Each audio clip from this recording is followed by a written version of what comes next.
Hey, what's up, everybody? This is your AEW Beach Break 2022 review. Tonight on the show, Sammy Guevara, your new TNT champion. Danhausen makes his debut in AEW. And CM Punk versus MJF official for next week in Chicago.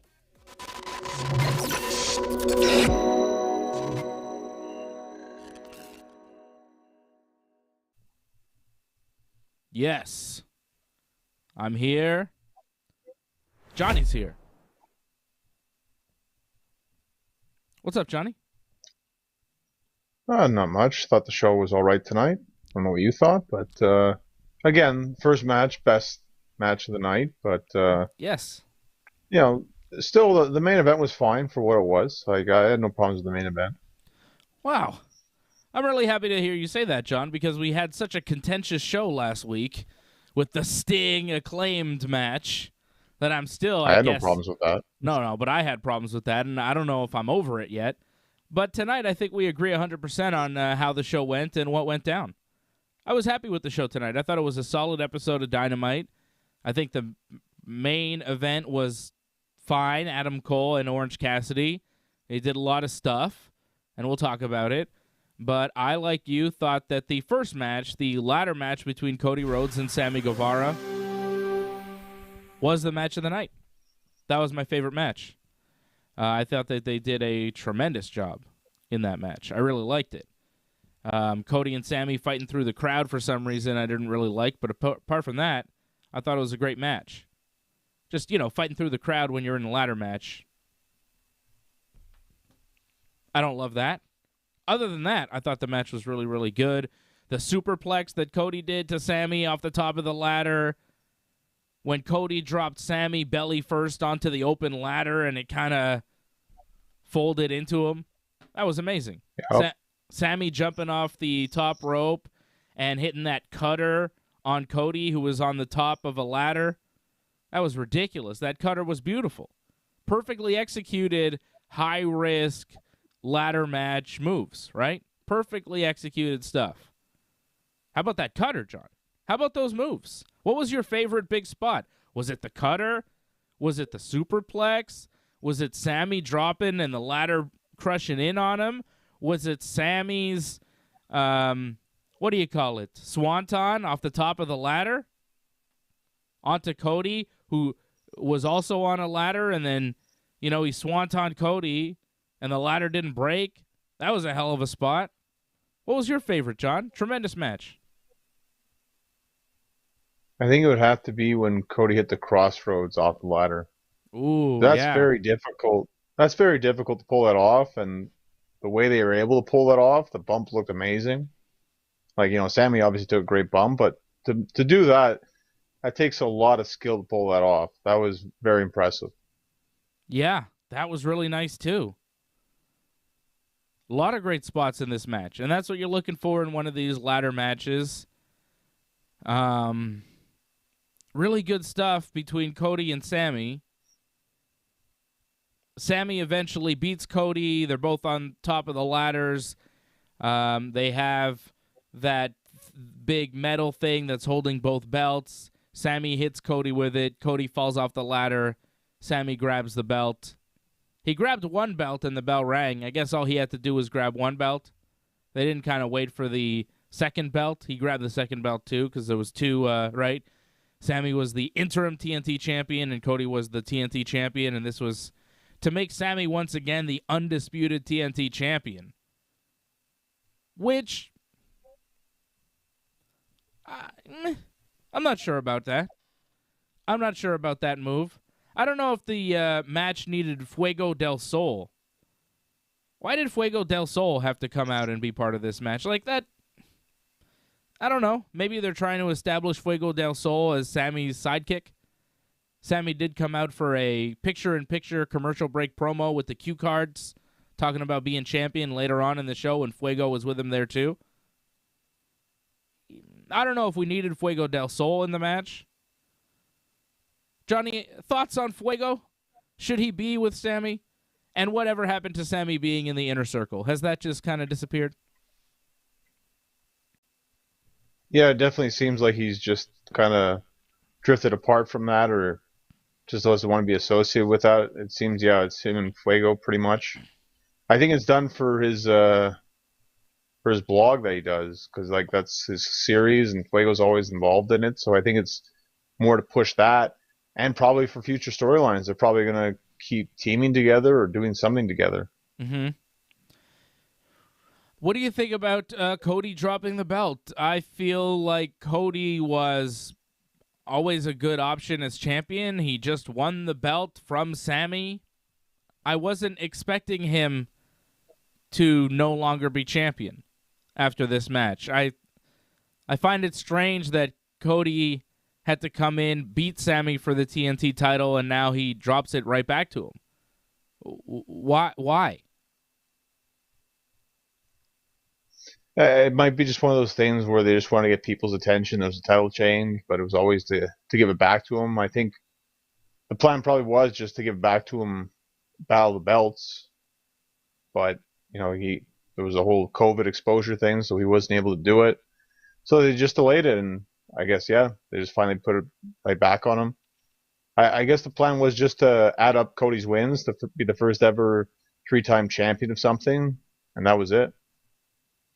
That was it. I think you're right. I think that was it. Right? It was just like, let's make Cody a 3-time champion. Let's do it this way.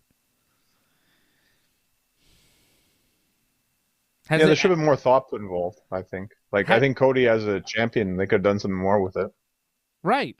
Like, has it added to Sammy's run now to have lost the belt to Cody and now won it back? Has this helped Sammy, you think? Well, the ladder match will help a lot because that's a pretty good match, and people remember that match. Mm-hmm. I mean, losing it, probably not the best thing in the world, but to win it in this kind of match, that's kind of a big deal. I guess so. It was a very good match. It was match of the night. Doug Hepburn, member of the team, dropping in. He says, hey, guys, the timing on those high-risk moves, excellently executed, truly. Great stuff, great match. I would have kept the belt on Cody, but that's me. Silent by Deadly liked the match as well. Lauren Cronish, Franco 316 checking in. Shout out to everybody tuning in live. Don't forget to become a member of the team, just like Doug has become. A lot of members here joining us. Go to join.ringsidereport.net or donate.ringsidereport.net to become a member. And if you are a member, you'll be able to join us live on our Royal Rumble post show. Members only. We're going to be taking calls. Your calls. Not exactly on a phone, but you understand. We'll figure it out for you. Members after the Rumble on Saturday night for our post-Rumble show. So definitely join up, become a member. Go to join.ringsidereport.net, or if you're watching on a computer right now, just click the join button beneath me on the video on YouTube. If you are watching on YouTube. If you're watching on Twitch or Facebook, go to donate.ringsidereport.net. It's that easy. $5 a month. You're part of the team. You get the perks. And you support the Ringside Report Network so we can keep giving you programming like this. Like this show right here, brother. Okay, I thought that was a great match to open up the show. And then we had some other stuff after that. That was kind of mid, as MJF would say. Ricky Starks and Willie Hobbs are interviewed by the water outside. It's cold. And again, exposing the whole beach break thing in Cleveland, which I don't get the why beach break, but, whatever. Tony Schiavone is cold. His hands are cold doing the interview. He's complaining. Hobbs wants to wrestle Dante Martin at some point. I don't think they booked that. Ricky Starks wants to wrestle Jay Lethal. Not on Rampage this week. Next week on Rampage when they're in Chicago. In February. Next week. And Tony Schiavone's cold. And that was really it. I'm looking forward to Ricky Starks versus Jay Lethal. I think that'll be an excellent match for the FTW title, Taz's FTW title. Taz seems less heel manager and more just a babyface commentator dad right now, more involved with Hook than Ricky Starks or Will Hobbs. It's weird, these groups that they have, like Sammy Guevara and the Inner Circle. He's still in it, but not really. And now you have Ricky Starks as the FTW champion. Taz isn't even there for this promo. Is he even still the manager of Team Taz? Because Hook is his son, and Hook's a babyface. Hook is like the Sammy Guevara of Team Taz. He's on Team Taz, but he's not really associated with anything that they're doing. It's kind of weird, right? Is Taz still a heel manager, or is he a babyface commentator dad?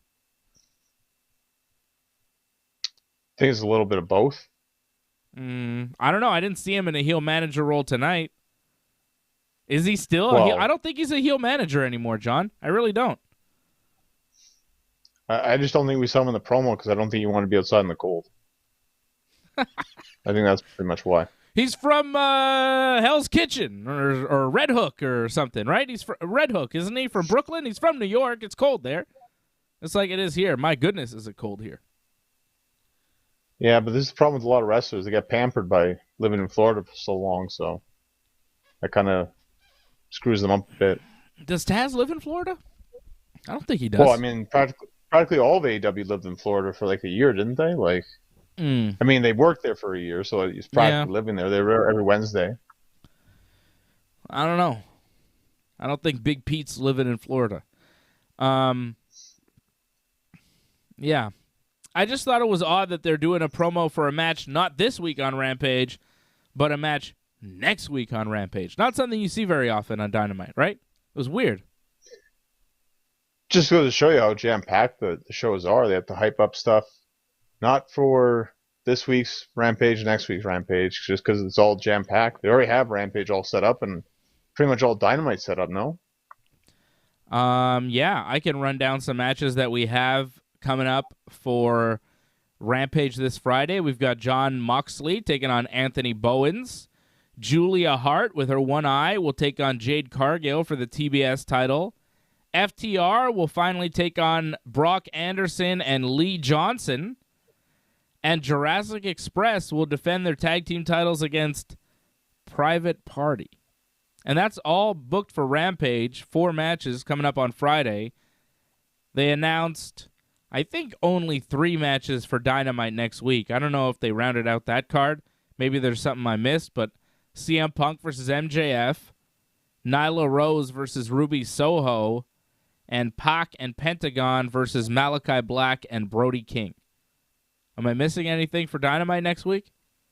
Yeah, they usually announce more. They didn't announce that much.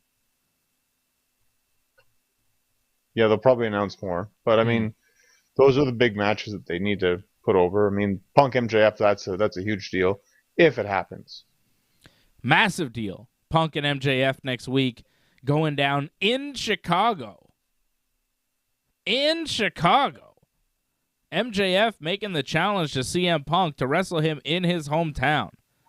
MJF's buddy Wardlow had quite a night, delivering power bombs to everybody, including 2 jabronis, Elijah Dean and James Alexander. Pretty jacked-looking jobbers, but Wardlow made quick work of them, hitting them with a bunch of power bombs. Wardlow in Cleveland, which is his hometown. He got a good pop there. A lot of people with the Wardlow shirts. Mr. Mayhem Wardlow. They started calling him Mr. Is that new, Mr. Mayhem? No, it's old. Yeah? Yeah. Has that always been on his entrance graphic? Because the lower third had Mr. Mayhem Wardlow. I thought it was just Wardlow. I didn't know Mr. Mayhem was a thing. I feel like they were pushing the Mayhem, Mr. Mayhem name more tonight. Because I don't recall ever seeing that. That's not new, you're telling me? He's always been Mr. Mayhem Wardlow? Yeah, they've just kind of forgot about it or just didn't push it that much. But yeah, he always had it. Okay, but they did kind of disappear it for a while? Because they're like, Mr. Mayhem Wardlow. And I'm like, what? Mr. Mayhem? To me, Wardlow already sounds like a fake name. You don't need to add a gimmick name to a gimmick name. Why they gotta... He sounds ridiculous. I don't like that Mr. Mayhem. Just call him Wardlow. That's enough. That's already not a name. You want to add like a, in quotations, name to an already fake name? His Wardlow should be in quotations because it's not his real name. It's not a name. It's not a first name. Could be his last name, I guess. Maybe it could be his first name. I don't know. Is that a first name? Is it a last name? That's my point. It's not really a name, is it? Mr. Mayhem Wardlow. It'd be like calling Undertaker Mr. Mayhem the Undertaker. At first they called him Kane the Undertaker. Little known fact. At first in WWF he was known as Kane the Undertaker. Not Kanecain the Undertaker. I know Johnny North knew that.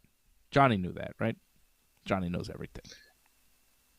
I knew that fact, yeah. But Yeah. Mr. Thankfully Mayhem. they didn't do that. Sorry. Go ahead. They didn't call him glad Kane. they didn't do that. Yeah. Yeah. I mean, it would have ruined calling Kane, you know?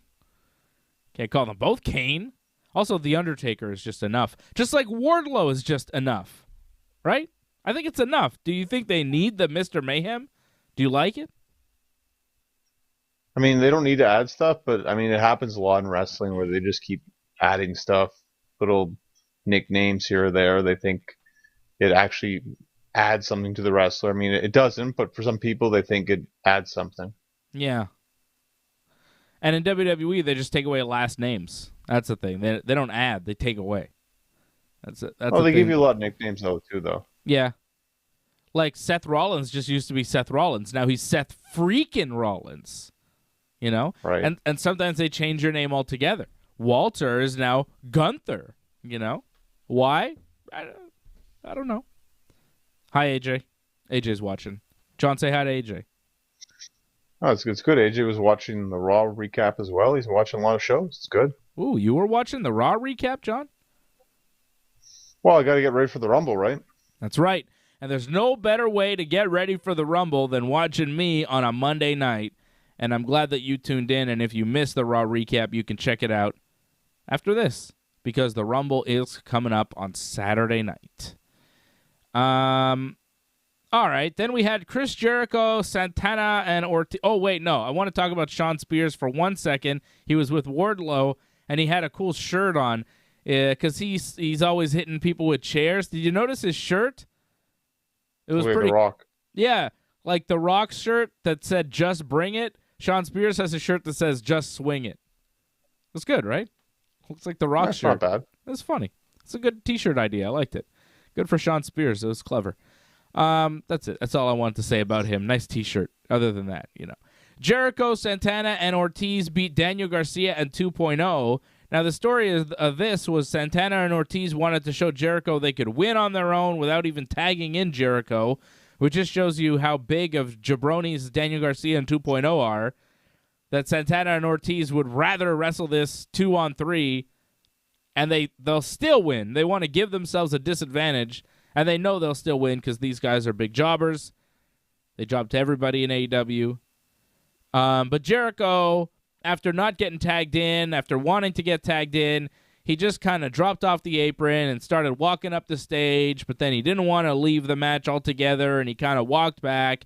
And there was an opportunity where Big Magic had his head outside the ring, and Jericho hit Judas Effect behind the ref's back, which allowed Santana to hit his pile driver and get the pinfall to win for the team.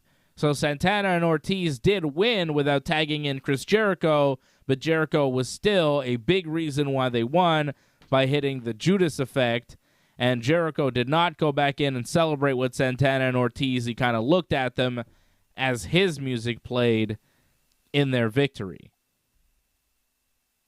Interesting little story told. I'm surprised they didn't use Eddie Kingston here because they have been using Eddie Kingston a lot in this, but... Well, they can't. Why? Apparently he suffered an injury to his eye, like I think it's orbital bone. Like I think he broke it. So yeah, So I think he's gonna be out for 3 weeks. Undertaker broke his orbital bone because Mabel sat on his face, and he just wore that Phantom of the Opera mask and kept wrestling. That's what you do, brother. I mean, not today, not in today's day. They probably don't do that, but that's what Taker did. That's what the Undertaker did. I broke my orbital bone. Mabel sat on my face. And now Michelle doesn't. Sorry. Didn't have Michelle back then, but if anything, you'll get a promo from him. I don't think he'll get involved in any action. At the Rumble? Talking about Eddie Kingston. Oh, I thought. Gotta focus. Your AEW show here. Well, I was just doing the Taker impression. I know his wife's going to be at the Rumble. You're like, oh, if anything, you're going to get a promo from him. I was like, you think there'll be a Taker promo at the Rumble? That'd be pretty cool. I'm the Undertaker, and I'm going to win the Royal Rumble. I'd like to see that. Well, Sorry. I think the big appearance will be Ronda. That's the big thing. So. Oh, yeah. No room for Taker. Ronda Rousey, big rumor. And John, you know, your pick to win the Rumble is the odds-on favorite to win. I don't know if you saw the betting odds that I was talking about on Monday. You probably did. Brock Lesnar, odds-on favorite to win the Rumble. Although he and Big E were tied in the plus 350 both sides. Well, that's for that. But I think the women's one, I think Ronda's completely changed that now. If she's in it, she's winning. But who does she wrestle? Becky or Charlotte? I think it's kind of obvious. Yeah, of course, like Becky. Really? I mean, that sells Revenge. out for one night. Revenge. WrestleMania for sure. Yeah, Becky did beat her. You got to get the revenge. She pinned Ronda, too, to win, right? Yep. Revenge. I would be so happy to see Ronda back in wrestling. She was such a good wrestler. Underappreciated, big time. So good. We see a Lance Archer, back to Dynamite here. We see a Lance Archer, Jake the Snake, and Hangman Page promo package about some sort of Texas death match for the AEW title that's going to happen at some point. 2 weeks. Is that what they said? In 2 weeks? In 2 weeks. On Dynamite. Yep. Whoa. That'll be good. And that's what you need. And that's what I was telling you last week. This is not pay-per-view. You thought that they were going to wait for pay-per-view for this? I was like, man, this isn't a pay-per-view match. On TV for the world title is perfect for me. I got no problem with that. That works. Isn't that better? Yeah, but then 2 weeks, what do you do for the pay-per-view? Come on. Don't make me say it, John. I mean, what do you mean? You're just setting me up here? Yeah, but you know he's going to be feuding with Moxley now. Ugh. Beat him on TV in 2 weeks. Yeah, good luck to that happening right now. If I wanted to watch Dean Ambrose and Daniel Bryan wrestle, I'd watch fucking SmackDown and whatever. You know? Come on! Which I did watch, and I don't need to see it again. Unnecessary. Oh, you're going to see it again. Yeah, well, Tony Khan's messing with the best wrestler in the world, and I'm not too happy with it. Texas Deathmatch, Hangman, and Lance Archer should be good. 2 weeks. All right. I'm down for that. And then we had Christian and his dinosaur friends doing a backstage interview on some stairs with Matt Hardy and his private party. And it was just a weird setup for a promo with them all kind of lined up on the stairs and then the rail separating them and the interviewer like between Matt Hardy and Christian. It was weird. I did like Christian talking about Billy Gunn and the Ass Boys, as he called them. Billy Gunn, you know, Mr. Ass, Billy Gunn, and his sons, the Ass Boys. I thought that was good, and that was really all the goodness of this promo. Matt Hardy talking about Private Party becoming the new AEW Tag Team Champions. Really, since becoming the Tag Team Champions, the Jurassic Park have really faced the top challenges. I mean, yeah, I don't care what they're called, John. It doesn't matter. I mean, come on. It's the big dinosaur and the child. It's Jurassic Park. What's express about them? Matches take forever, and they're freaking... God. I don't know. I'm getting less and less excited about these Jurassic men. And then Jungle Boy said some stuff like... They're taking on, like, no challengers here. They're feeding them, like, jabroni teams, Dark Order. Obviously, they're going to lose. These guys, the Private Party, obviously, they're going to lose. When do the Young Bucks just take the belts back from them? I don't know. It makes the tag team titles seem far less important now that they have them, don't they? Like, even with Pentagon and Rey Fenix, at least they kind of meant something. But now they're stuck in this, like, jobber-level division with the Private Party and the, like, it's just about jobbers right now. Like, it's lowered the level of the tag team titles by having them on the Jurassic Express, especially given the competition that they're facing, because they're not believable against any of the legitimate tag teams in AEW. So they're facing these, AEW dark tag teams. Another one here with the Private Party. Like, nobody, like, why are they wrestling for the tag team titles? It's like only the jabroni tag teams wrestle for the tag team titles. It's like the 24/7 tag team titles. Only the jobbers want it. The real tag teams, they've got better things to do. The Young Bucks, well, they've got to wrestle Chuck Taylor and Trent and Rocky Romero. FTR, they have to wrestle Arn Anderson's son.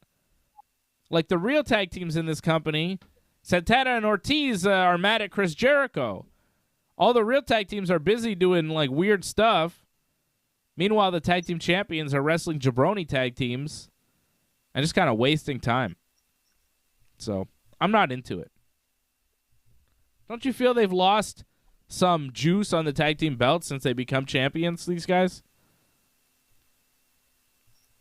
Well, yes and no. They just recently won them.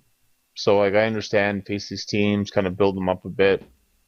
And then when they actually face, like, top contenders, then you got to wonder, like, can they actually win that match? Because right away you're thinking, like, this team could lose at any time because they can only beat, like, the bottom tier teams. But against top tier, they don't compete. So you think if they face, like, the Young Bucks, FDR, they're going to lose right away. But weren't they just built up? Like, didn't they just have a long feud with the Bucks that they went over in? No, they went under, actually, in that one. I mean, yeah, they won that 6-man brawl thing, whatever, but they lost all the other matches. Didn't they have a pay-per-view match, though, that they won? That's the 6-man I'm talking about. Like, yeah, they won the pay-per-view thing, but they lost all the other things. Yeah, but the pay-per-view was kind of the big one, the blow-off, and they won that. And then they beat Pentagon and Phoenix for the belts. Like, you would think they've already been built at this point by beating the Bucks and by beating Penta and Phoenix, and now they're like, back down a level. Like, you don't become UFC champion and you beat, like, the top guys, and then you face kind of, you don't beat the number 3, the number 2, and then the number 1, and then go back and face the number 8 and the number 9 afterwards. It's not even the 8 or 9. It's like the number 15 and 20. I mean, sometimes that happens because of scheduling and stuff like that in the UFC. Sometimes the number 7 ranked guy gets a world title shot. It happens, but you see what I'm saying? It's not a great run right now for the Jungle Boys. I like that one better, actually. The Jungle Boys. They're both Jungle Boy. Oh man. Anyways, CM Punk. He's a really tall boy. Yeah, Jungle Boy and his big tall boy. Tall Jungle Boy. CM Punk cut an in-ring promo, which was pretty good. He said he's sick of talking. He's dressed to fight. Punk wants to fight MJF, and he talks about the scarf and how he took it and how cheap the scarf is. And MJF shows up, and he says, well, I don't want to waste this big match on Cleveland because they're in Cleveland, and everybody had to run down Cleveland. Britt Baker did it, too, with a lot of football references. MJF says next week in Chicago it'll be CM Punk versus MJF. Finally, the match we've all been waiting for, Punk versus MJF. MJF says after he beats Punk, we're going to see the real Punk, the one who loses his fake smile when he doesn't get what he wants, the Punk that blames his shortcomings on everyone else and who doesn't get his way and decides to sue. MJF says Punk will lose his match next week and he will leave wrestling for good. MJF says, the people think that he'll never leave because he loves them. And he says, isn't that what you Cleveland people thought about LeBron James? Which I thought was a good line. I got that one. That was a sports reference I could understand. I know who LeBron James is. I know about him playing for the Cavs and then leaving and then coming back and then leaving again. MJF says he left wrestling in 2014, Punk did, and no-showed an appearance in Cleveland he was supposed to make. He was supposed to appear in Cleveland for the WWE, and then he left because he doesn't care about the fans, and then he went and he cried about it on a podcast. And then Punk says, well, you listened to that podcast because you're a fan of mine, and the best thing that Punk did was leave the WWE, or leave wrestling. He didn't say WWE, but the best thing he did was leave.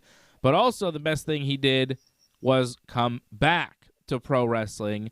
Punk says that if he hadn't have come back, MJF wouldn't have to this brush with greatness that he's having now with CM Punk. Punk wants MJF to put his wrestling gear on. FTR and Wardlow come out. Sean Spears attacks CM Punk from behind, and they do a big beatdown on CM Punk.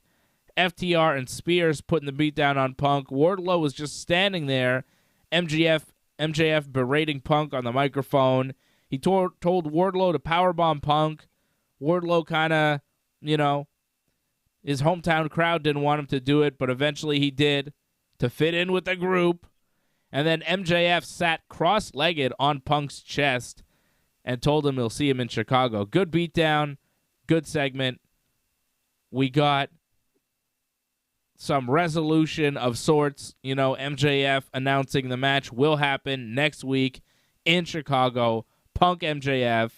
And then we saw a lot of heat there. MJF and his whole crew getting the beat down on Punk. And even Wardlow, who the fans loved and didn't want him to be the bad guy, he still decided, I'm going to stick with my team for now, and hit that powerbomb on CM Punk. Solid segment. I liked it. Yeah, it's good. It builds up next week, makes you interested for next week. I still wonder how that's going to go down, though, because I feel like that's the pay-per-view match. You shouldn't give that away on television, but, they clearly have an idea of what they're doing here. Like, wait and see what happens.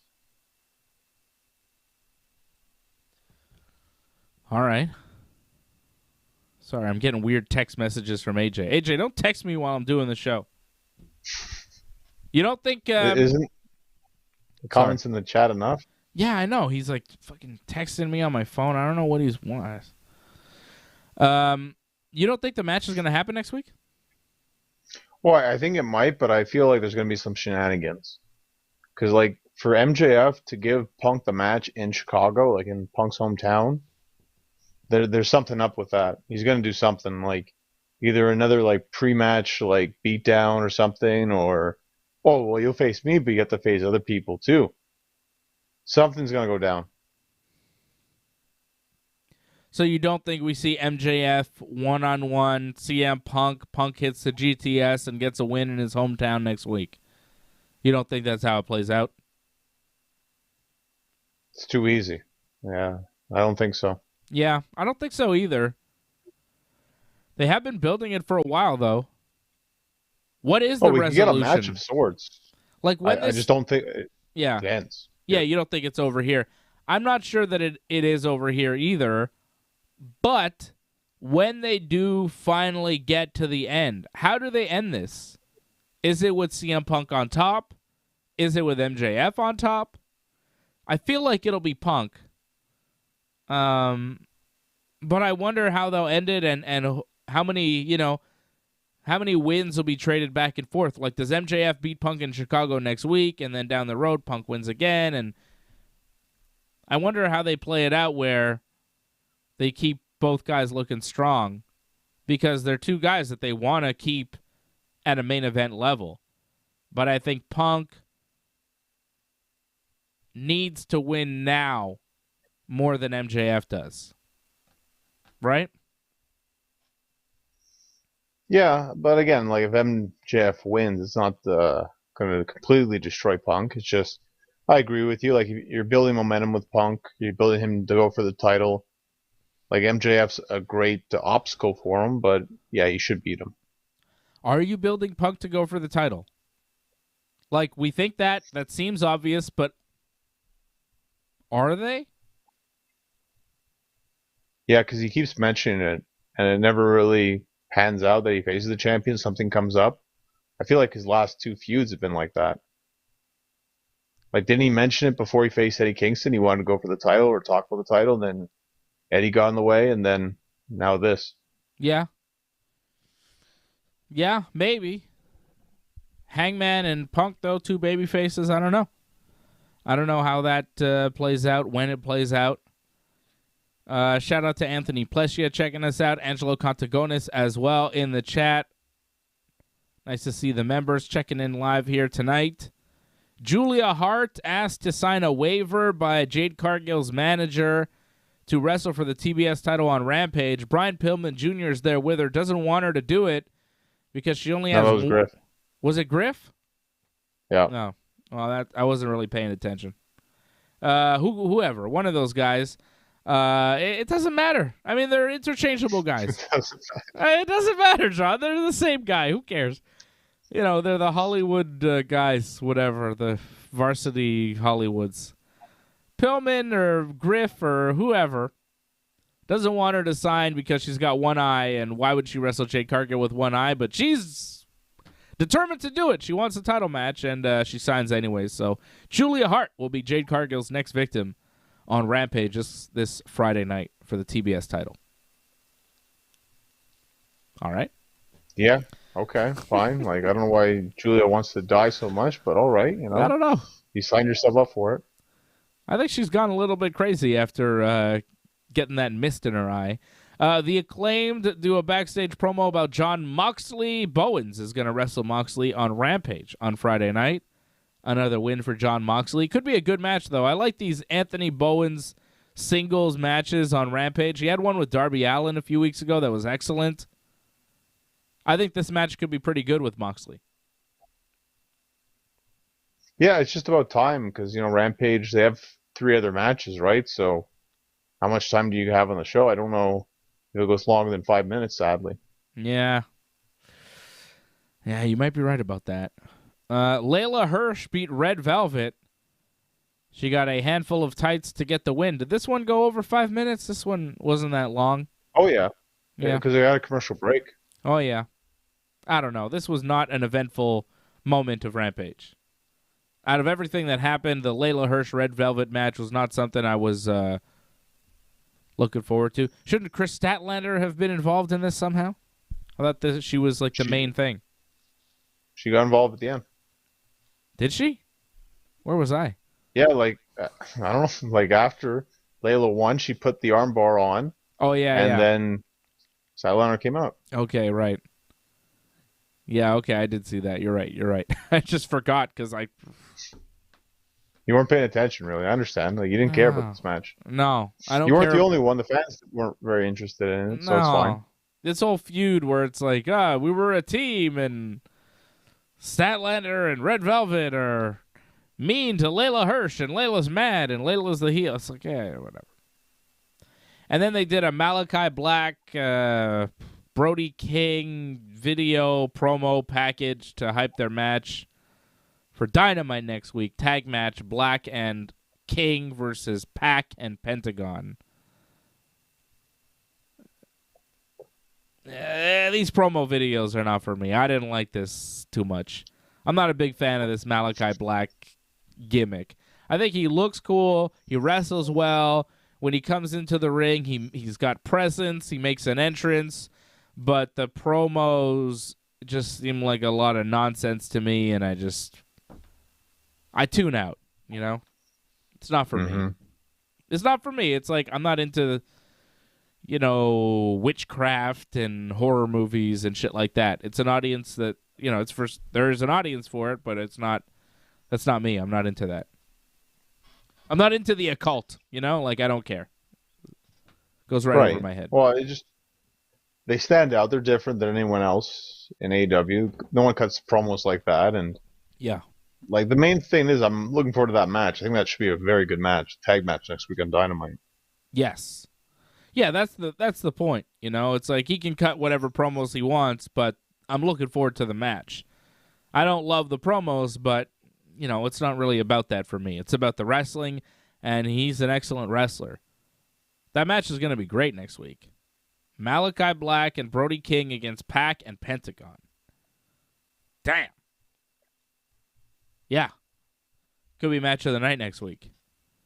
Unless CM Punk and MJF actually really have this match, in which case they might steal the show. Speaking of stealing the show, where the hell is Bryan Danielson? Saw him for like a minute on Rampage, just kind of looking at Jon Moxley. Wasn't on Dynamite tonight. Not advertised for anything on Rampage. Not advertised for anything on Dynamite next week or Rampage. Where is this? Think about it. Huh? What's Moxley doing this week? He's on Rampage. So sure enough, after Moxley's match, I imagine Bryan's going to come out again. Yeah. And maybe do something this time instead of just looking at him. I don't know. I think he'll look at him. And maybe he'll add something this week. I'm really disappointed that that's what he's doing right now. Super chat, super chat, super chat. You know, I'm disappointed that it's Moxley. Bryan is, you know, he has this feud for the world title. He comes into the company hot. He has this match with Kenny. It goes 30 minutes to a draw. He keeps going. He wins a tournament. He beats Miro on pay-per-view. He has a 60-minute draw with the world champion Hangman Page. Then he has this bloody war with Hangman a couple weeks later that he loses. He goes away for a bit and he comes back and he's feuding with Jon Moxley. And then what? And this is Moxley's return feud, so what do you think is going to happen in it? Who do you think is going to go over there? Probably Moxley. Yeah. So, again, like, the thing that really made me mad at WWE for a long time was the lack of clear direction and strong booking for Daniel Bryan. And now the thing that is pissing me off the most about AEW and Tony Khan is the lack of strong push and world championships for Bryan Danielson. They can't mess with this guy because that's when I get mad, you know? AEW could do whatever they want with all their guys, but once they start messing with my man Bryan Danielson, that's when I get a little mad and I take it personal, you know? I took that personal, like Michael Jordan. I take it personal. Shout out to Harold Schneider dropping a super chat. Thank you, Harold. Don't mess with Bryan. Well, just wait and see. I mean, we're not sure if he's not going to get the title match at the pay-per-view. I mean, it seems like a lot's up in the air right now. So you just got to wait to see what's going to happen next 2 weeks, how everything shapes up. Maybe he gets that match with Moxley before the pay-per-view. Bryan Danielson versus CM Punk for the AEW World Championship is the biggest match that they could possibly do. It might be one of the biggest matches in all of professional wrestling, and it seems like a no-brainer to me to build towards that, and I'm starting to lose faith. And if they don't get that done in 2022, I think it's a big mistake. And I think you agree with that, John, right? That's the big match. It's going to happen. I wouldn't worry about it. I'd be a little bit worried maybe it won't happen with the title, but that match will happen. And I feel like, pay-per-view, it makes the most sense. It should happen for the title. Of course, but we'll see how it all shapes up here because they want Hangman to have at least somewhat of a title reign. So wait and see what happens. But again, if Bryan gets another shot at the title, more than likely he'll be champion. He damn well better be. He better be. Britt Baker is the women's champion. She cut an in-ring promo, talked about finally being back on a live mic. She said, when MJF and CM Punk get all this promo time, they keep talking about her, so it's about time that she got a promo herself in the ring. She has her Pro Wrestling Illustrated plaques that she was given in 2021, and she talks about all her accomplishments and runs down the Cleveland football team. Lots of football references in this promo. She's wearing a Pittsburgh Steelers and Pittsburgh sports-style jacket. And I know that the Steelers and the Browns are rivals of sorts in football, and Britt Baker kept talking about the quarterback for the Browns who's named Baker, and she's like, this guy's Baker, but he's a loser, and I'm a winner called Baker. I'm a real champion. I'm the real Baker champion, not like your Baker who sucks. And that was basically the gist of the promo. Comes out, gets heat on the local sports team. The crowd was chanting some stuff at Britt, and she just wasn't reacting to it. She was just going along and kept going at the camera and delivering her rehearsed promo. And that was not great. When the crowd is just going and yelling stuff at you, you gotta stop, take a moment, give them a look. You don't have to say anything verbally, but you can't just power through and hope that they'll stop. This wasn't great. Like, I did not love this Britt Baker promo. I'm a fan of Britt Baker's, but I don't think that this did much, because all she did was talk about how great she was, made a bunch of football references, got heat that she didn't really address, and set up no matches with anybody. I don't even think she mentioned another woman on the roster in this promo. And no one showed up. She just left. And grabbed a terrible towel from a member of a big flag of the Pittsburgh Steelers, and got more football heat. Is it a football show or wrestling show? I thought this promo got nothing accomplished, wasted a bunch of time, and all I learned was that the quarterback of the Cleveland Browns is not very good, and his name is Baker. What do we accomplish here? Well, the main thing was just to get her out there doing a promo. It's actually been kind of rare. Like, usually she does something backstage. It's kind of short. So to actually let her go out in front of a crowd, talk a bit, it's been a while. So I think it was just to help her, just boast a bit. And people actually like watching that. I didn't think this was her best, because I felt she just repeated herself over and over again. Like, she had some good material, but she just kept saying, yeah, the Browns suck. And by the way, the Browns suck. I'm like, okay, fine. Like, that was it, though. She's like, I'm a champion and the Browns are bad. I'm from Pittsburgh, by the way. I'm Britt Baker. Baker. Get it? Baker. Get it? Baker. Baker. Get it? Baker.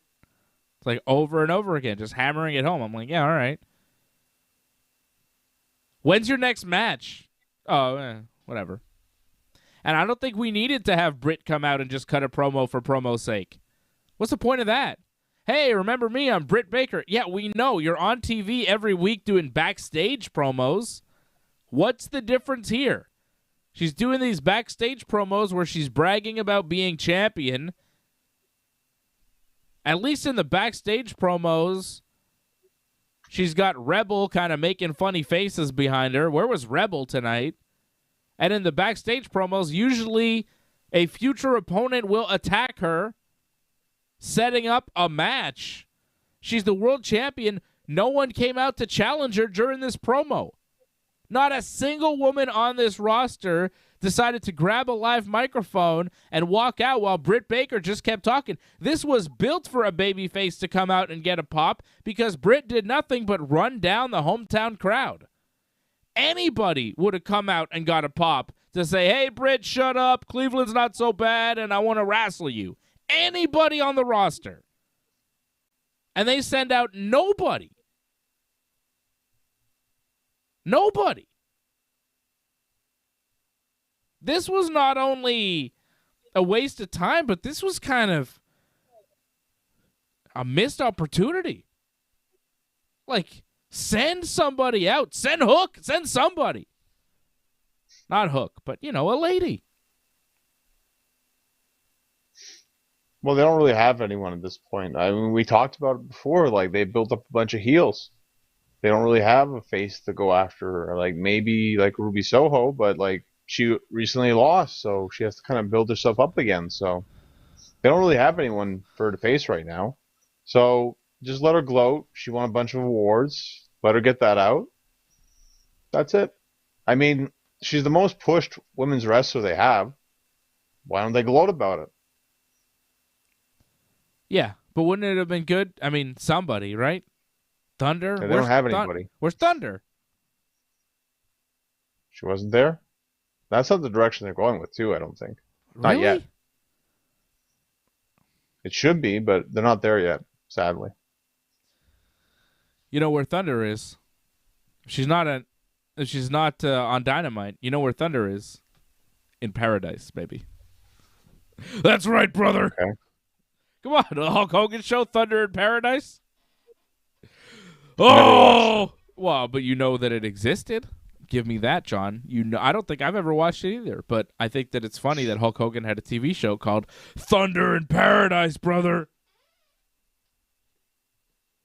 I guess you have something to show for it, I'm guessing. Oh, brother. 2 Hogans, brother. I actually have 3, but I unboxed one and gave it to my son, and he was playing with it before. It's an awesome action figure. Beautiful. Beautiful Hulk Hogan.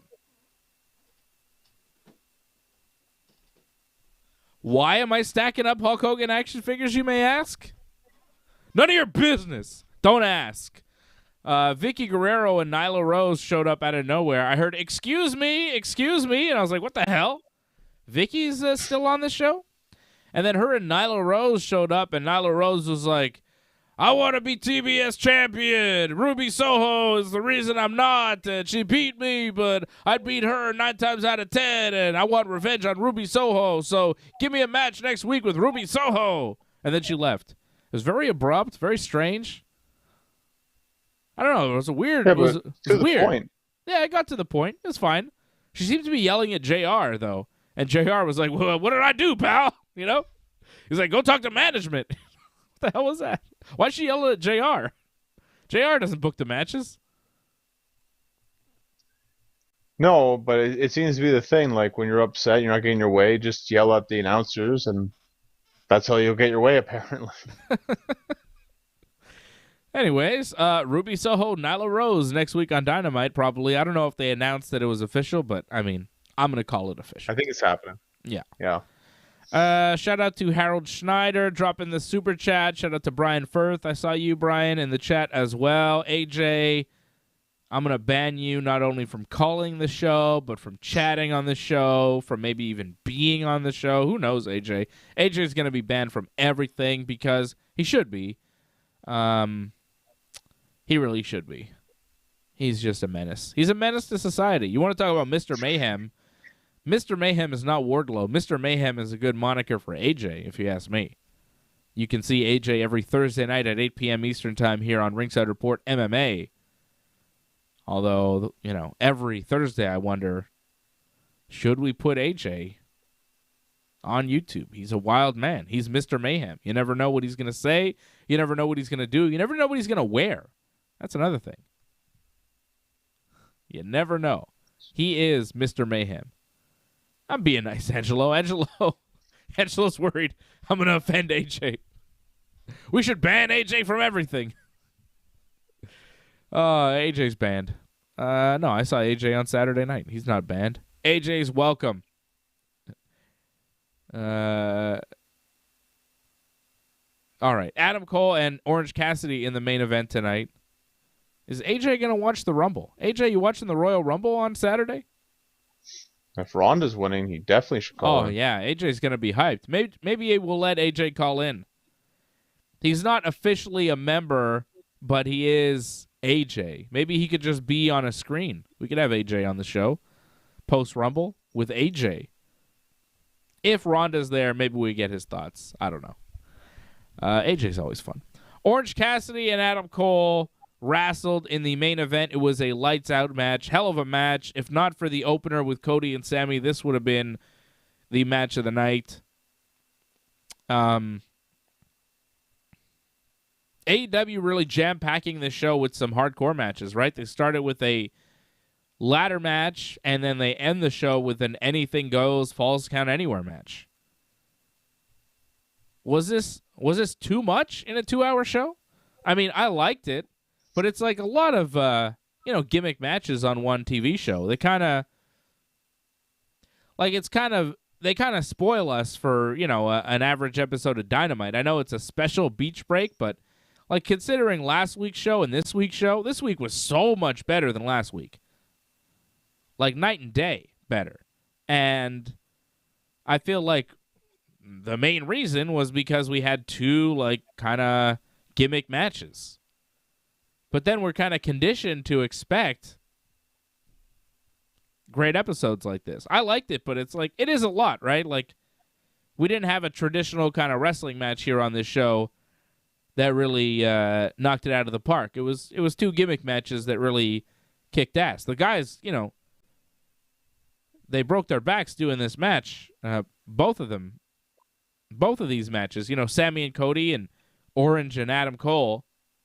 But it's a lot of gimmickry, right, on just an average episode of TV? Well, one to start the show, one to end the show. I didn't feel like it was that much. I think it helps when they're built properly. Like there's a reason behind this. Like it's well explained. It doesn't just happen out of nowhere. And it didn't feel like we were bombarded with gimmick matches. It was just one gimmick, ladder, that's it, nothing else. And the other one was pretty much a street fight in a sense. Falls Count Anywhere street fight. Yeah. So that was whatever wanted to be pretty much. And I thought that was fine for what it was. And I thought the main event, if you've been watching Cole and Orange, how that's been building up, like the whole like nut shots and all that, how there was a lot of payoff for that in this match. There was actually a lot of good storytelling. Yeah. There was a lot going on in this match, though. Apart from the nut shots, Angelo wants to know what our match of the night was. I think it was the opener, Cody and Sammy in the ladder match. But this one was really good, too. Do you think the ladder was supposed to break when Sammy did the swanton on Cody? Probably. Yeah, right? Looked like a spot where it would, but it didn't. To me, it looked like that hurt Sammy more than it hurt Cody. Because there was so much more whiplash when Sammy like flipped off of Cody. Yeah. But oh well. I mean, that also it happens. Is a problem too when Sammy's kind of light. So yeah, it's gonna happen. Mm-hmm. So this Adam Cole Orange Cassidy match, Cole went for a chair under the ring at one point. All sorts of weapons, tables and chairs, and no ladders, but a chain and garbage can, everything. Cole went for a chair at one point, but Danhausen was hanging onto the chair, and he distracted Cole for a moment for Orange to take over. Danhausen now all elite. He's officially in AEW. When he first came out, I said, is that Darby Allin? With the face paint, kind of skinny guy with the black and white face paint. I was like, is that Darby? Right. With different face paint? But no, it was Danhausen.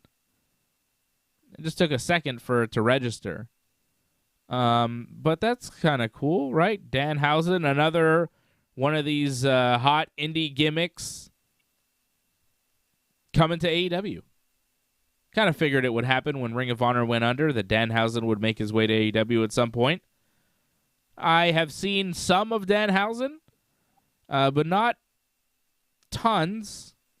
I like what I've seen promo-wise. I haven't seen much of his wrestling, so we'll see what happens. I think it's a fun signing for AEW. We'll see. He's definitely a guy I'm interested in watching on TV. I want to see Danhausen. Now, after 2 or 3 Danhausen appearances, will I want to see more Danhausen? I'm not sure. But he's definitely over amongst a group of wrestling fans, indie wrestling fans. and could possibly get more over here on AEW with a larger group of wrestling fans. So good for him, and I'm interested. I think it's a signing that makes sense because he's very over right now. He was on the Conan podcast, I think, at some point. Conan O'Brien, he's become quite famous without really having national TV exposure. So we'll see what he does now that he has it. Thing is, though, like, didn't he break his leg, though? At some point, yeah, I think so. He seemed to be walking around, though, so it didn't look broken tonight. I don't know if he can wrestle yet, but he can walk. That's a start. Yeah, he can walk, but it seemed like they actually had a bit of trouble walking. I don't know if it was just because it was the way the ramp is set up, but it did look like it wasn't easy for him. So I don't know if he's 100% yet. So he is signed, but are we going to see him wrestling time soon? I don't know. Okay. Are you a fan? I haven't really. I've probably seen less than you have, actually. So it's kind of a clean slate for me, but there is a lot of talk and a lot of buzz behind him. So wait and see. I just think that if he's hurt, we probably aren't going to see him right away, I think it's just you're going to see stuff like this for now, I think, just random appearances. Well, there's this much buzz, though. There's got to be interest, right, on your part. You got to be somewhat interested just to see what it's kind of like me, right? Like, yeah, you're interested to see what he's going to do. When you see him on AEW wrestling or doing a promo, you're going to pay attention until you don't like it. Unless you do like it, in which case, hey, new guy that you can enjoy on TV, right? Well, I just wonder now. It's like, all right, the roster's already huge. Now it's even bigger. Like, where is he going to fit? It's a big question. Well, they're letting people go. A lot of people's contracts are running out. Marco Stunt's contract seems to be running out. He's not in the company anymore. Really doing much. No, but, they're kind of clearing space and bringing in new guys and trying them out. And maybe, Danhausen works and we see less of some other people that we don't need to see. Like, okay, maybe it clears up a spot on Dark, but like I find Dynamite and Rampage even like doesn't change much. They are pretty full shows, definitely.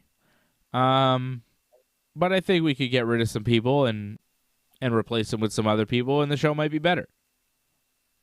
Somebody asked, "Where's Miro?" Where is Miro? I think he's hurt too. He's hurt, right? Yeah. Okay, this match, Orange double leg Cole through the timekeeper's table. Once again, somebody goes through this timekeeper's table ringside every single show. It is AEW Spanish announce table. Cole slammed Orange's hand between the ring post and the steel steps, and Orange was selling that hand. His finisher, of course, the Orange Punch. His hand was bleeding. I don't think he bladed his hand, right? What happened there? Yeah, he probably just got a cut. Yeah. It happens. It's very easy just to, get your hand sliced a little bit.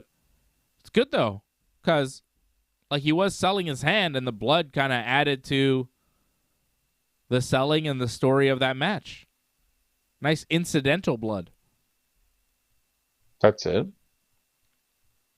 Brandon Cutler came out at one point as backup, and this is when everything kind of got out of control. Brandon Cutler comes out, then Wheeler Yuta comes out and takes out Cutler.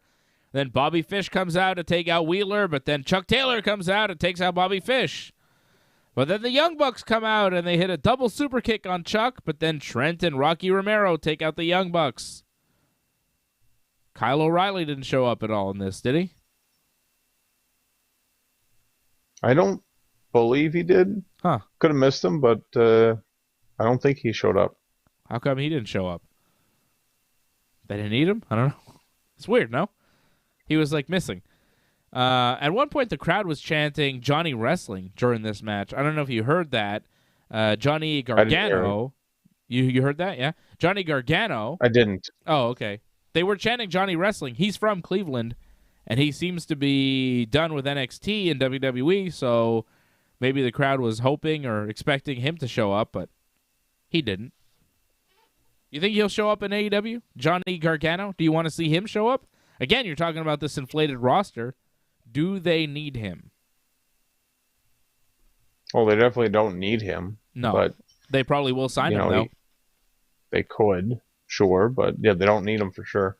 No. Anyhow, so after Trent and Rocky took out the Bucks, it was back to Cole and Orange. Cole went for a low blow, but it backfired because Orange had a steel cup to protect his junk, and that hurt Cole's hand. Cole, at one point, ran backstage, used Jerry Lynn as a human shield, and then put Orange Cassidy through the Tony Khan table. Tony Khan was there doing the production there in the go position, as they call it, their gorilla position. And Orange went through a table backstage, and eventually they make their way back into the entrance tunnel. Cole climbed up to the side of the entrance tunnel and went to do a dive on Orange, but Orange wasn't there. Orange had climbed up behind Cole and was on the top of the entrance tunnel. And then they went off the tunnel, through the stage with like a side effect thing. What was that move that Orange hit Cole? They crashed through the stage, all sorts of wood and padding was there. And Orange pinned Cole 1, 2, 3 to win the lights out match. Was that a side effect? Well, what do you call that move that Orange hit him with? Just like a, let's go? Yeah, that's kind of what it looked like, but I don't know if you noticed, but it looked like Cole went head first into that. Like, you can say what you want, it's padding, but that's a rough landing, like, when you're up that high and you land directly in your head. Yeah. No, it looked rough. And there was, like, wood there, too, like shards of wood and everything. It looked good. It didn't look like the Jericho falling off the cage there, where it looked so padded that he didn't hurt at all, but this one was not bad. This looked rough. Nice crunch too when they went through the wood. It's a good finish. I liked it. I'm not saying, there was wood and padding is a bad thing. I'm saying, it's good that they had a little padding because otherwise, they may have died. You can't let your wrestlers die on TV. That's not good, right? You got to protect them a bit when they're seriously injured. Yeah, I mean, when they're crashing through a stage that people are walking on, you want to have some padding underneath so they don't get seriously injured. And hopefully they weren't. But yeah, it did look like a rough bump there from Cole. Fun match, though, between Cole and Orange. A little more violent than I expected. Danhausen making an appearance and being with the company now was a bit of a surprise. They threw a lot of stuff in there, John. As you'd say, a lot of salad dressing. I mean, I didn't think it was that much, but... Really? They had like 1 million run-ins, a Danhausen debut, like chairs and crashing through a gimmick stage. Like, they threw a lot into this. Like a lot, doing a table spot in front of Tony Khan, using Jerry Lynn as a human shield. Like, there was a lot of stuff added to this match. This wasn't a simple, let's shake hands in the middle of the ring and have a good old-fashioned wrestling match. There was a lot of gimmickry added to this. Like, a lot. Well, I just look at past lights out matches, and it felt like they didn't have that much, so they actually needed to add that interference, to add that, like, surprise Danhausen appearance, just so it felt like there was something. But when you think about in terms of the carnage, you take away that spot off the top, there wasn't really that much. Yeah, okay, there was 2 table bumps, but they were kind of just lame table bumps. Yeah.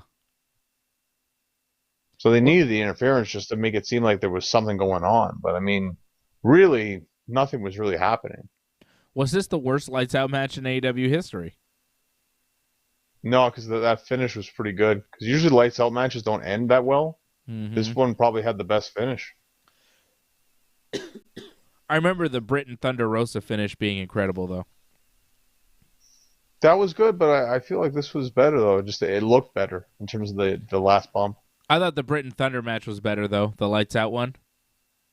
Of course the match is better. Yeah. What else do we have lights out wise?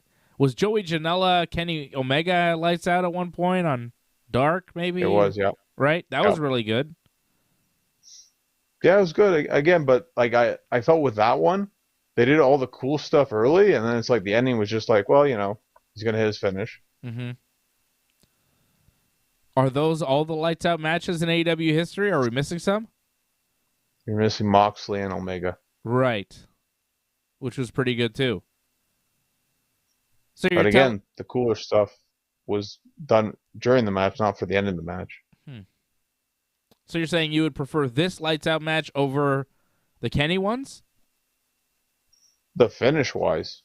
But match wise overall. I'm asking you, is this the worst lights out match? I'm not saying it was a bad match, but when you compare it to the 3 other lights out matches in AEW history, would you rank this one fourth? I think I would. Yeah, probably. More than likely, yeah. So it's the worst. Not saying it's bad. I'm just saying among all these good lights out matches we've had, for a lights out match, it is actually the weakest one that AEW's ever done, even though it was quite good. Which just shows you the history of lights out matches in AEW having been quite good. This one, very good, but not as good. Adam Cole's lights out match, not as good as his girlfriend's against Thunder Rosa. It just wasn't. This was really good, though. No, I'm not saying it was bad, but... But just what was lacking was it just wasn't as extreme. Those ones were very extreme. Like, they went above and beyond hardcore wrestling. Yeah. This just pretty much stayed there except for the finish. I'm surprised on this show with a ladder match and a lights out match, no one got color. This is... Well, technically, right? Cassidy was bleeding. Yeah, on his hand, but, like, no one was bleeding from their faces when we've seen so much blood in AEW lately. The Bryan Hangman thing, the women's tag team match there a couple weeks ago with Tay Conti and the Bunny bleeding profusely. Like, we've seen a lot of blood in AEW, and tonight, and they had taken criticism, right? WWE criticized them for being so gory and stuff like that, and they fought back. But when you look at what they did tonight, have they taken that criticism and said, maybe we are overdoing it with the blood? Because for a lights out match where I think every single one in the past, guys were bleeding, and you say this one didn't feel violent, and I think one of the reason was, Brit was bloody in that lights out match. I'm pretty sure Moxley and Kenny were bleeding in their lights out match. I think Joey Janela was... I feel Janela was bleeding. So. No? Well, maybe no, not, I don't think but so. AEW, they have a lot of blood, right? Cody didn't bleed in the Sammy match. I'm a little surprised that no one was bleeding tonight, considering how much blood we've seen in AEW lately, especially, and the fact that we had 2 hardcore matches. Do you think in any way that the criticism from the WWE has been taken to heart from AEW, and maybe they said, maybe we need to cool it on the blading for a while? Well, I think it's more of a case of they don't want to overdo it because then it loses its effect. Mm-hmm. So, you just don't want to overdo it to do it every week kind of thing. You want to make it into like a big deal, make it special, and it wasn't really necessary tonight. In these kind of matches, if it happens, it happens, but you don't really need it to happen. Yeah. No, I don't disagree with you. I don't think that you needed it. I'm just a little bit surprised that they didn't do it because they have been doing so much blood all the time, right? AEW has been a very bloody wrestling company. It seemed like for a while somebody was bleeding on TV once a week, right? Well, some of that was accidental, though, I think. Mm-hmm. Hell of a Dynamite tonight. Way better than last week. I really liked it. And I think next week in Chicago is going to be good, too. When they do TV in Chicago, they care. They put out a good show. CM Punk versus MJF. Nyla Rose versus Ruby Soho. Ricky Starks versus Jay Lethal on Rampage next week in Chicago. Pac and Pentagon versus Malachi Black and Brody King on Dynamite next week in Chicago. Coming up, Rampage on Friday. Johnny and I will be watching with you Jon Moxley versus Anthony Bowens, where Moxley will win. Julia Hart versus Jade Cargill for the TBS title, another defense for Jade. FTR versus Brock Anderson and Lee Johnson in what should be a win for FTR. And Jurassic Express will defend their tag team titles by beating Private Party for the AEW tag team titles. Yeah, and that's all the matches on Rampage. I just gave you the results without even seeing spoilers because it's not necessary. And I think maybe that's why people don't tune into Rampage. Because you just kind of have setup matches, really. Like, none of those matches, like, yeah, they're all fine. You know? But you know the results going into every match here. Right? That's not great. Well, I think what just hurts is it's taped this week, right? I don't think that has anything to do with it. Like I said, I haven't read the spoilers, John. As soon as they book the match, you're like, well, Anthony Bowens and Jon Moxley, who do you think's going to win? Well, Jon Moxley. Julia Hart and Jade Cargill, who do you think's going to win? Well, obviously Jade Cargill. FTR against Arn Anderson's son and Lee Johnson. Well, FTR. Jurassic Express defending the tag team titles against Private Party. Like, come on. Like, there's not a single match that they booked where you wonder, oh, maybe this one or maybe that one. It's like, yeah, well, you know the results to every match, so you don't really need to tune in because you know what's going to happen. They booked 4 matches. Like, they told you what's going to happen on the show before they even had the show, you know, because it's obvious. That's all I'm saying. A little predictable. Yeah, but last week was predictable too, but it was live and the ratings were up because the show has energy when it's live. When it's tape, it just feels like the crowd's tired. Cargill equals ratings too. Jade Cargill having a big match. That helps. Cargill is money. I feel like she's on Rampage almost every week. I don't know if that really is accurate, but I mean, she's on all the time, sure. It's her You show. have to take the ups and downs of that, though. It's her show for some reason. She's the TBS champion, and she only defends her title on TNT on Rampage. Makes sense, right? Yeah, it's just the name of a title. That's the way I look at it. I guess. Even though they're named after the channels that the shows are on. But the TNT title defended on TBS tonight, and the TBS title will be on TNT on Friday. Confusing enough for you?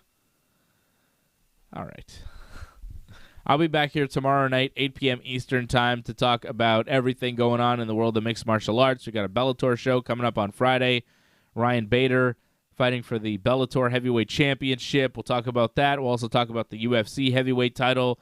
Dana White not showing up to the post-fight press conference after Francis Ngannou beat Cyril Gane on Saturday night. That was a big, big event. It seems like Francis Ngannou may be on his way out of the UFC despite being their heavyweight champion. And Francis Ngannou did quite a press conference after that. We will talk about Francis Ngannou and Dana White. Dana not only not showing up to the post-fight press conference, he also didn't put the belt around Francis after the fight. Quite a statement from Dana White there. Bit surprising. We'll talk about the state of affairs between Francis Ngannou and the UFC tomorrow night, 8 p.m. Eastern Time, right here on the Ringside Report Network. And Johnny and I will be back to preview the Royal Rumble coming up on Friday night, 10 p.m. Eastern Time, right after the go-home episode of SmackDown. We will be on to recap SmackDown and preview the Royal Rumble, give you our predictions for the Rumble match, both Rumble matches, and all the other matches on the Royal Rumble card, which we will break down on Friday night, 10 p.m. Eastern Time, right here on Wrestling Uncensored. And then, of course, Saturday night, after the Rumble, we will recap everything that went down at the Royal Rumble. Coming up, big weekend here on the Ringside Report Network. Rumble preview on Friday night, and then the Rumble review show, the post-show of the Rumble, coming up on Saturday. Thank you to all the members. Appreciate you guys. Thank you to Harold Schneider dropping the Super Chat. You are the Super Chat leader of the night. Thank you to Angelo Cantagones. Thank you to Harold. Thank you to Brian Firth. All the members of the team, Doug Hepburn, Anthony Plessia. Do not forget to become a member. Go to join.ringsidereport.net or donate.ringsidereport.net. Click that join button beneath me. If you're watching on a computer and you're watching on YouTube, go to join.ringsidereport.net or click that join button and become a member of the team. And that way you'll be able to call in and voice your thoughts about the Royal Rumble coming up on Saturday night. So that'll be fun. And that's it. AJ's talking about John Jones again. You know, he just can't let John Jones go. He's a John Jones hater. And we will make fun of AJ tomorrow night. Right here on the Ringside Report Network.